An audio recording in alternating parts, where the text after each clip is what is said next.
올 한 해 하나님의 은혜의 사건들, 그것이 매 순간 경험되어지길, 그래서 매일매일 하나님에 대한 감사가 깊어지고 더불어서 기도가 깊어지고 하나님과 기도로 접속하는 한 해 되기를 예수님의 이름으로 축복합니다. 2025년 우리 종교교회가 힘써 나가야 될 목표, 표어가 기도로 접속하라입니다.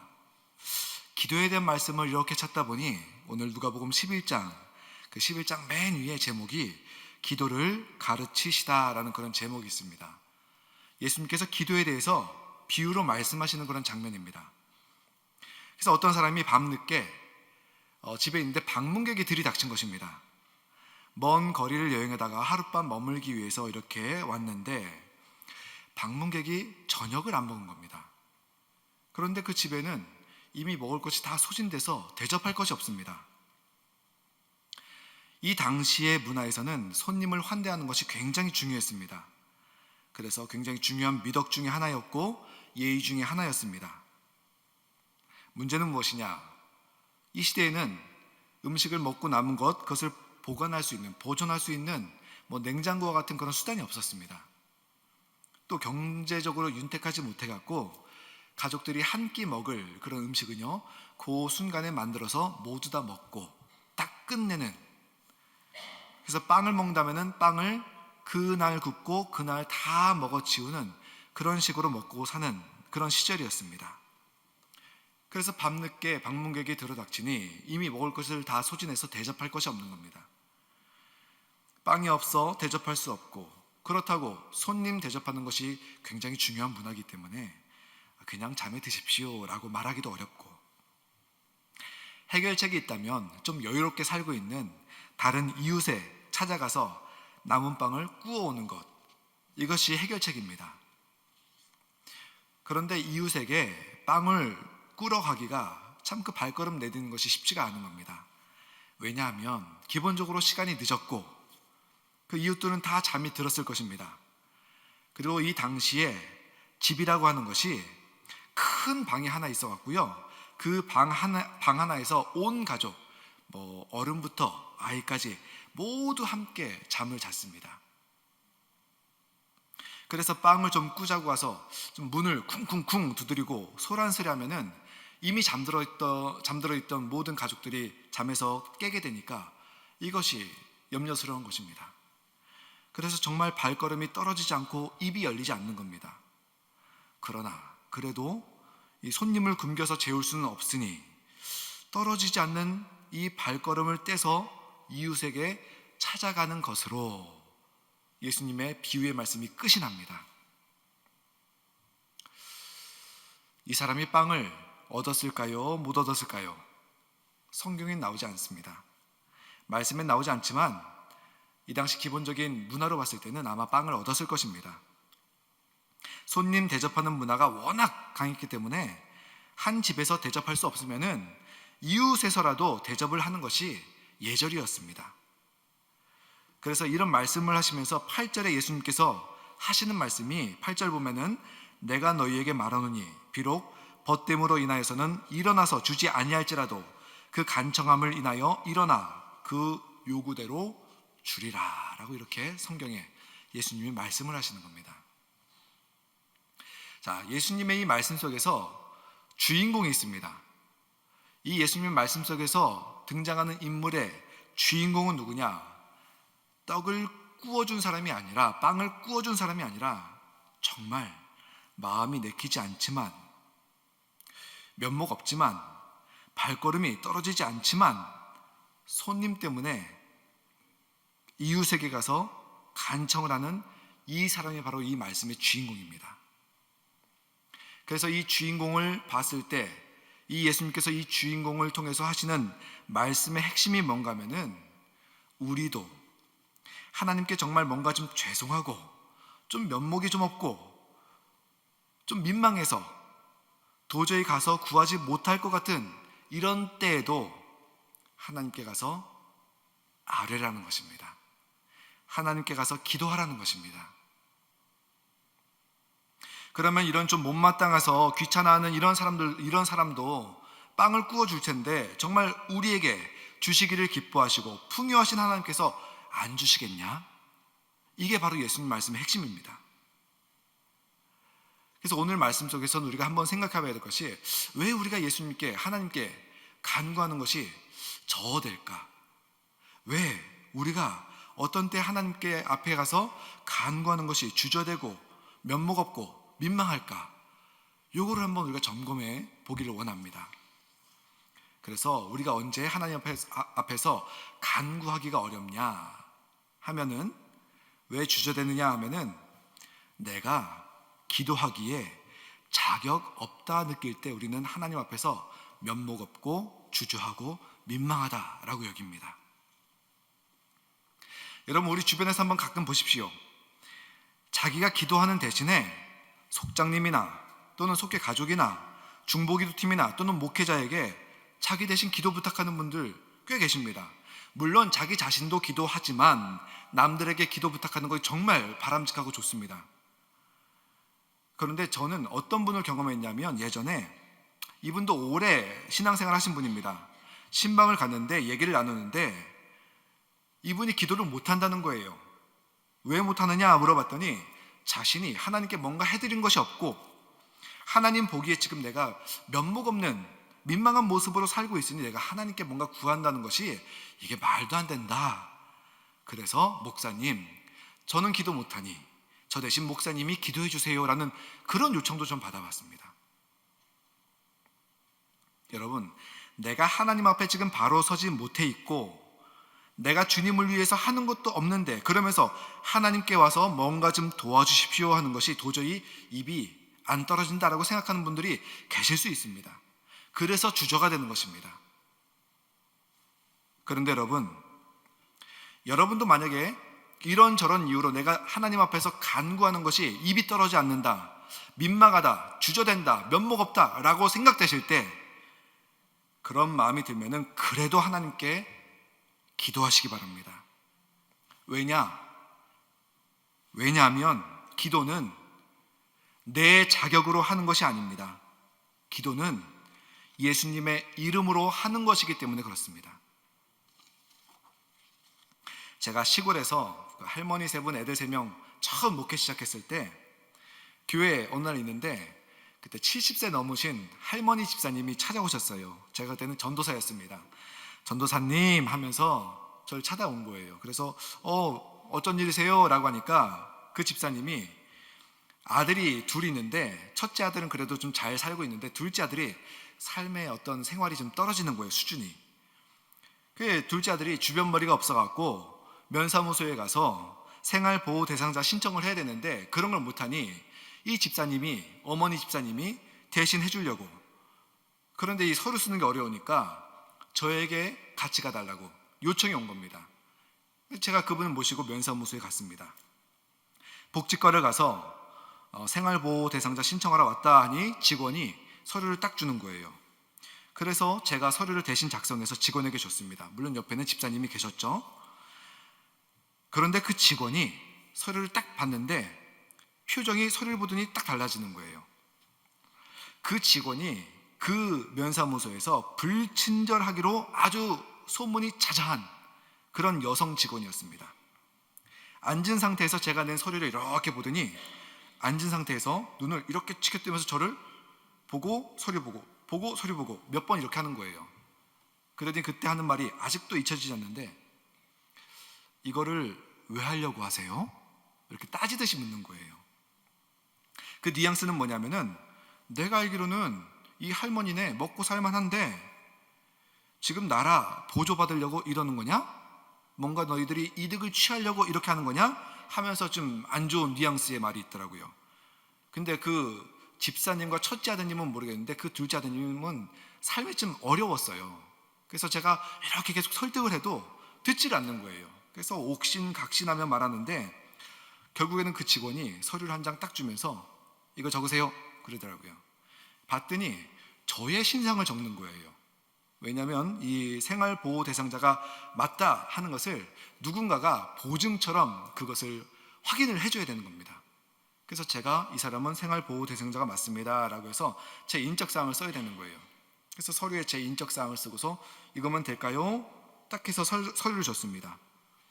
그 직원이 그 서류를 봤더니 이렇게 보더니 또 저를 쳐다봐요. 이렇게 보더니 또 저를 쳐다봐요. 그러면서 조심스럽게 말을 하더라고요. 혹시 황 계장님 아드님 아니세요? 그러는 거예요. 여기서 느낌이 딱 왔습니다. 저희 아버지가 그때 당시 면사무소에서 34년간 근무를 하시다가 그 전해에 정년 퇴임을 하셨습니다. 퇴직하신 지 1년밖에 안 된 거예요. 그래서 맞다. 우리 아버지가 황자, 윤자, 숫자 쓰시는 작년에 화도 면사무소에서 퇴직하신 그런 분이다 라고 하니까 그분이 그 불친절하기로 소문난 그 여직원이 얼굴이 확 펴지더니 진작 말씀하시죠. 황 계장님 아드님이셨구나. 그러면서 서류 다 주세요. 그러더니 다다다닥 하더니 5분도 안 돼서 서류 다 작성됐습니다. 이제 가보셔도 돼요. 친절하게 말씀하시는 거예요. 그러면서 마지막 말, 황 계장님께 안부 전해주세요.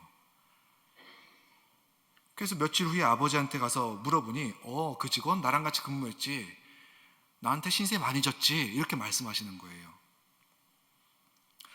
의도치 않게 저희 아버지 이름을 사용할 수가 있었죠. 의도치 않게 저희 아버지 백을 사용할 수가 있었습니다. 여러분, 백이 통하는 사회에서는 백이 있으니까 참 좋더라고요. 말씀드리고 싶은 것은 무엇이냐면은 예수님이 하시는 일이 바로 이것입니다. 로마서 8장 34절을 보면은 우리 예수님께서 부활하신 다음에 지금 무슨 일을 하고 계신지 나와 있습니다. 우리 함께 로마서 8장 34절 한번 다 같이 읽어보실까요? 다시 살아나신 이는 그리스도 예수시니 그는 하나님 우편에 계신 자요 우리를 위하여 간구하시는 자신이라. 쉽게 말씀드릴게요. 예수님이 우리를 위해서 백을 쓰고 있다라는 겁니다. 지금요. 우리가 아무리 기도해봤자 하나님께서 우리의 기도를 들어주실 의무 없으십니다. 우리가 열심히 기도하고 금식을 하고 작정을 하고 잠을 안 자고 철회를 해도 그렇게 기도를 해도 하나님께서 우리의 기도를 들어주실 의무 없으세요. 그런데 하나님 우편에서 우리 예수님이 아버지, 저 성도를 위해서 제가 십자가를 졌습니다. 제가 피를 흘렸습니다. 지금 간절하게 기도하고 있는데 들어주셔야죠. 저를 봐서요. 예수님이 지금 이거 하고 계신 것입니다. 기도하는 성도를 위해서 백이 되어주고 계신 것입니다. 그래서 우리가 예수님의 이름으로 기도할 때마다 예수님께서 우리를 위해서 하나님께 백을 쓰고 있기 때문에, 간구하고 계시기 때문에 우리는 기도 응답을 받을 수가 있는 것입니다. 내가 지금 자격이 있어서, 내가 지금 한계에 있어서 그래서 하나님께서 우리 기도를 들어주시는 것이 아니라 예수님의 이름 때문에 들어주시는 것입니다. 그래서 우리는 기도 맨 마지막에 예수님의 이름으로 기도드렸사옵나이다. 예수님 백 좀 써주세요. 이렇게 우리는 기도하는 겁니다. 감히 하나님 앞에서 하나님, 나 할 바 다 했기 때문에 내 기도 들어주셔야 됩니다. 이런 자격 갖춘 사람 하나 없습니다.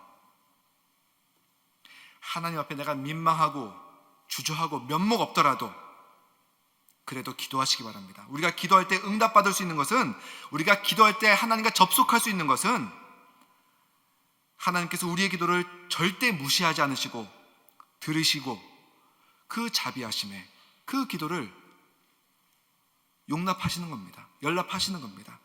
그리고 그 옆에서 예수님께서 우리를 위해서 간구하시며 우리를 위해서 백을 쓰고 있기 때문에 우리 기도가 응답될 수가 있는 것입니다. 내 자격이 아니라 하나님의 자비하심과 예수님의 간구하심, 예수님의 이름, 이 두 가지가 있기 때문에 우리는 기도했을 때 응답받을 수가 있는 것입니다.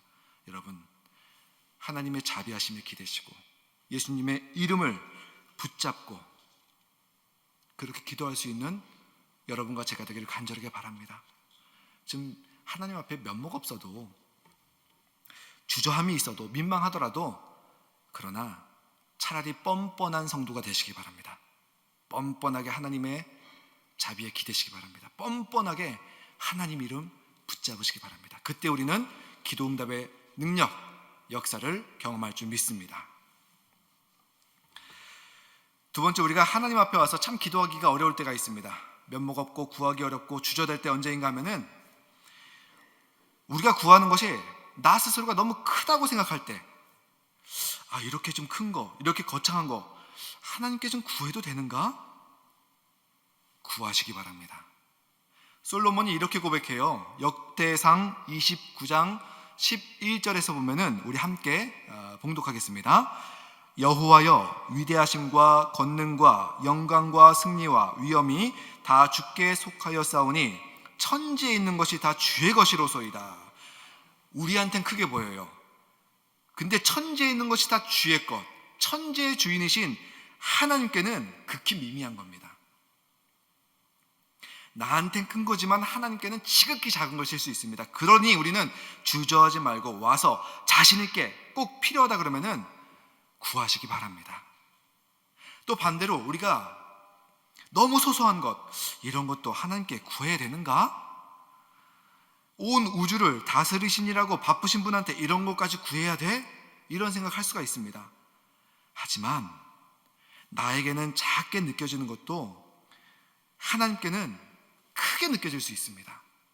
여러분 한번 생각해 보시기 바랍니다. 내가 사랑하는 자녀가 단돈 1,000원짜리 플라스틱 장난감이 망가져서 상심할 때, 아이가 상심에 시름에 잠겨 있어요. 부모 마음 어떻습니까? 부모 마음도 정말 별것 아닌 장난감이지만, 그러나 내 사랑하는 자녀가 상심했기 때문에, 시름하고 있기 때문에 같이 상심하는 거예요. 같이 시름하는 거예요. 그렇기 때문에 내가 작은 것 구하는 것, 그러나 하나님께는 내가 사랑하는 자녀이기 때문에 그 작은 것도 하나님께는 크게 보이게 되는 것입니다. 객관적으로는 작아 보일지 모르지만 우리에게 중요한 것이면 하나님께도 중요하고 크게 되는 것입니다. 그러니 담대하게 하나님께 구하시기 바랍니다. 우리가 너무 커서 하나님께 구하지 못할 것도 없고, 너무 반대로 시시해서 구하지 못할 것 없습니다. 하나님 능력 제한하지 마시고 하나님께 갖고 와서 구하시기 바랍니다. 담대하게, 주저하지 말고 좀 뻔뻔하게 하나님께 구하시기 바랍니다. 몇 주 전에 저희 둘째가 끙끙거린다고 저희 아내가 말을 하는 거예요. 끙끙거린다고, 이게 뭔가 고민이 있다고 말을 하는 거죠. 그래서 왜 끙끙거려? 그랬더니 그 둘째 아들이 도서관에 가서 책을 빌려왔는데 그 책을 그만 어디서 잃어버린 것입니다. 그 책을 이제 도서관에 가서 그 책의 비용을 물어줘야 되는 거예요. 근데 저희 아들은 용돈을 받으면은 받자마자 마트나 편의점 가서 자기가 원하는 것을 군것질하는 것이 인생의 낙인 아이예요. 12살짜리 아이인데, 근데 이 책값을 갚아야 되니 용돈을 쓰지 못하는 거예요. 먹고 싶은 걸 먹지 못하는 거예요. 끙끙대면서 모으는데 이게 한 달에 몇천 원 소액이다 보니까 몇 주를 모아야 되는 거예요. 한 주에 조금이다 보니까. 끙끙대는 거 저희 아내가 발견하고 물어보니까 그때서야 말을 하는 거예요. 아빠로서 이 얘기 듣는데 아빠로서 답답하고 안쓰럽더라고요. 왜냐? 저에게는 그 책값이 아무것도 아닌데, 그 책 몇 권도 사줄 수 있는데. 가만히 그거 생각하는데 이런 모습이 바로 우리 모습 아닐까, 그런 생각 들더라고요. 정말 하나님께는 아무것도 아닐 수 있습니다, 여러분. 기도하면 하나님께서는 능히 도울 준비가 되어 있으신데, 우리 스스로가 하나님의 능력을 제한하고 하나님에 대한 기대감 없이 내가 지금 끙끙대면서 그거 해결하려고 하니 되겠습니까? 하나님 앞에 담대하게, 주저하지 말고 뻔뻔하게 좀 나가시기 바랍니다. 그렇게 구하시기 바랍니다. 하나님은 능히 도우실 수 있고 도우시고 싶은 마음도 우리에게 있으신 그런 분이시라는 것, 우리 꼭 붙잡으시기 바랍니다. 그런데 여러분, 우리가 9절을 한번 보겠습니다. 9절 말씀인데요, 우리 함께 9절 말씀 보겠습니다. 내가 또 너희에게 이르노니 구하라, 그러면 너희에게 주실 것이요, 찾으라, 그러면 찾아낼 것이요, 문을 두드리라, 그러면 너희에게 열릴 것이니. 자, 하나님의 기도 응답에 대한 약속을 이렇게 하셨는데, 그런데 여러분 한번 속으로 한번 대답해 보시기 바랍니다. 자, 질문 드릴게요. 여러분이 하나님께 구했는데 구한 대로 받지 못한 경험 여러분 있으십니까? 저 있어요. 아마 여기 계신 분들 모두 그런 경험 있으실 것입니다. 그렇다면 여기서 예수님께서 반드시 기도한 것에 대해서 기도 응답이 있을 것이다 라고 말씀하셨는데, 이것은 과대 포장 아닌가? 라고 생각할 수가 있습니다. 그런데 아닙니다. 하나님께서는 우리가 기도하시면 그 기도 절대 무시하지 않으시고 반드시 들으시고 응답하시는 그런 분이십니다. 그런데 응답이라는 것이 반드시 우리가 원하는 그대로 준다는 그런 뜻은 아닙니다. 왜냐하면 그 응답에는 하나님의 사랑이 전제되어 있기 때문에 그렇습니다. 여러분, 우리가 자녀를 망쳐놓는 비결 무엇입니까? 다른 것 안 해도 됩니다. 딱 한 가지, 자녀가 하자는 대로 해주면은 그거 자녀 인생 망쳐놓는 가장 빠른 길입니다. 그래서 자녀를 사랑하는 부모들은요, 절대 그렇게 해주지 않습니다. 가능하면 자녀들이 원하는 걸 해주지만 어떤 때에는 그것이 해롭다 할 때는, 안 된다 할 때는 스톱, 안 돼 라고 단호하게 말하기도 하죠. 그래서 하나님은 우리를 사랑하시기 때문에 가능하면 우리가 구하는 그대로 주십니다. 왜냐하면 그 경험을 통해서 기도 응답 받았다는 것을 우리가 그 경험을 통해서 기뻐할 수 있고 하나님의 능력을 경험할 수 있기 때문에 그렇습니다. 그것을 통해서 우리가 또 신앙적인 성장을 할 수가 있기 때문에 그렇습니다.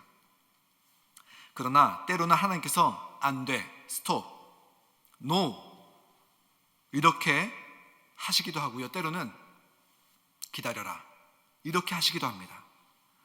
구하라 주실 것이요, 찾으라 찾을 것이요, 두드리라 열릴 것이라. 이 말은 우리가 원하는 그대로를 해주신다는 것 절대 아닙니다. 그래서 여기서 우리가 알 수 있는 것, 기도 응답 받지 못했을 때 또는 기도 응답이 계속해서 오지 않았을 때 이것이 우리는 하나님의 사랑일 것이라는 것을 짐작을 해야 합니다. 여러분, 내가 정말 필요가 있어서 기도했는데 하나님께서 왜 안 주실까? 뭔가 내가 해결되는 것이 아닐까? 내게는 좋아 보이지만 하나님 보시기에는 이것이 좋지 않은 것은 아닐까? 내게는 이것이 복과 같이 보이지만 혹시 이거보다 더 큰 좋은 것이 하나님께서는 준비하고 계신 거 아닌가? 내가 다 알진 못하지만 절대 우리 하나님께서 내가 필요를 아랬을 때 우리에게 해로운 건 절대 주시지 않는다. 이런 믿음, 우리에게 필요한 것입니다. 이것이 바로 오늘 예수님께서 우리에게 말씀하시는 바입니다. 그래서 내가 당장 이런 하나님의 섭리, 기도 응답이 보이지 아니한다 할지라도 하나님께서 응답을 주셨으면 응답 주신 것에 대해서 우리가 정말 감사해야 되고요. 하지만 하나님께서 이거 안 된다라고 하시면 또는 기다려라고 하시면은 나중에 받으라고 하시는 것인지 안 된다고 하신 것인지는 우리가 후에는 알게 되겠죠. 그럴 때는 하나님의 사랑인 줄 알고 감사하시고 그 사랑을 감사하며 살아갈 수 있는 여러분과 제가 되기를 간절하게 바랍니다. 그래서 2025년 우리가 기도로 접속을 해야 합니다. 우리 기도할 때 하나님의 자비하심과 예수님의 이름 의지하며 기도할 수 있는 여러분과 제가 되기를 간절하게 바랍니다. 또한 하나님의 능력 절대 제한하지 마시고요. 너무 큰 건가? 아니면 너무 작은 것인가? 이것이 아니라 하나님은 우리를 사랑하시기 때문에 우리의 모든 것에 관심 있으신 분이십니다. 담대하게 뻔뻔하게 구하시기 바랍니다. 그리고 때로는 기도응답이 오지 않는다 할지라도 늦어진다 할지라도 그 안에는 하나님의 사랑이 전제되어 있다. 하나님의 섭리를 깨닫게 되기를, 알게 되기를 간구하시기 바랍니다. 그렇게 해서 우리가 올 한 해 하나님과 기도로 접속할 수 있는 귀한 우리 종교교회 성도님들 되시기를 예수님의 이름으로 축원합니다.